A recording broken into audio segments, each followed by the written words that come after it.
RETCon 2025 with Aaron Root, principal at RET Ventures, and we'll be discussing trends in technology investments and implementations for multifamily and single family rental owners, operators, and venture capitalists. Aaron, thank you so much for taking the time to speak with us. Yeah, thank you. Of course. So, what are multifamily and single family renter property owners prioritizing in their technology implementations at their portfolios?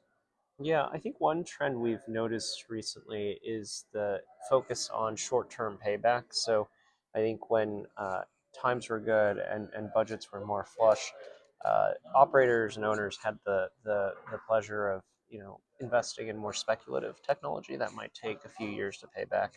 Now, owners and operators in multifamily and single-family rental are asking every vendor here, will I get paid back? Will I see ROI on my technology investment within 6 to 12 months? So, we've seen budgets are tighter and folks are looking for more immediate value from any technologies that they invest in. I think the second thing we're seeing is there's a lot more focus this year among owners and operators. They know that they probably have 2 to 3 major priorities or initiatives that they can invest their time in, not just their money. And tech teams are very small at real estate owners and operators relative to the size and scale of the dollars and buildings they manage.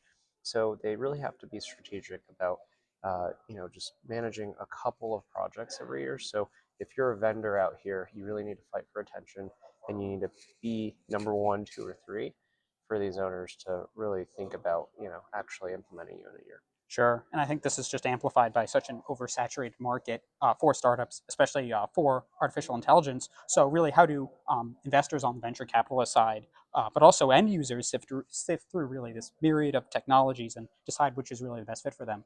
Yeah, it is complicated. I think you're right. Every startup here that's exhibiting has some sort of AI angle. And I think it's important to really continue to invest in that if you're a startup. We have a number of companies in our portfolio that aren't publicly facing AI companies that have implemented AI on the back end, either to save engineering time, or as a co-pilot for internal operations teams, and they've seen massive cost savings, right? So I think every startup needs to be implementing AI, at least internally. um, I think that the external messaging is harder because you're hearing AI in every single pitch, and it's hard to cut through the noise because your competitors might be promising things that can't necessarily be done today.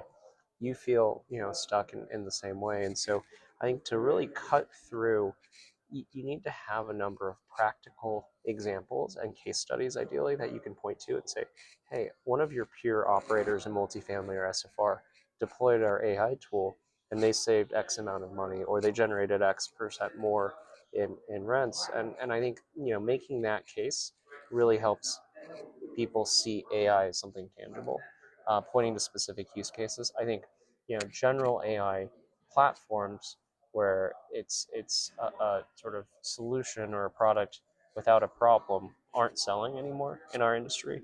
It has to be pretty practical applications. One specific example I'll give is we have a portfolio company, Predict AP.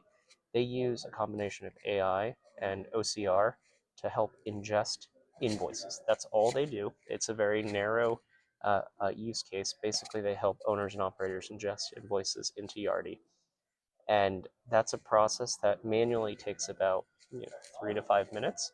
AI cuts it down to 10, 15 seconds, and their pitch is very simple. They say process more invoices more accurately with fewer people. And I think having something simple like that to understand is a much easier sale today than some sort of general AI platform. Sure. Yeah, it's like kind of the simplest approach is usually Right. not only easiest, but also really the best for getting these investments. Yeah.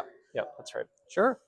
So, alongside AI and going forward, which trends are you seeing which are poised to um, impact rental, impact technology for multifamily and single family owners and operators the most this year? Yeah, I think a couple other trends that we've certainly seen in our conversations with owners. One is centralization. I think everyone is moving towards a more central technology stack. I think traditionally real estate has been quite distributed. Property level decisions are made, by property managers. Corporate has a little less oversight and decision making authority, and I think we're starting to see that change. Technology now allows operators to share, one maintenance team among multiple buildings.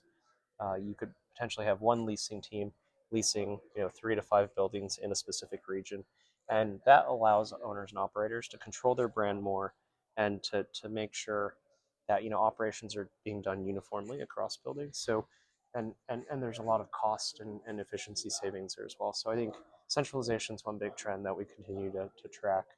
I think outside of that, it feels like we've been hearing a lot more also about voice AI. Yeah, I think AI has to date largely been a chatbot implementation for anything resident facing.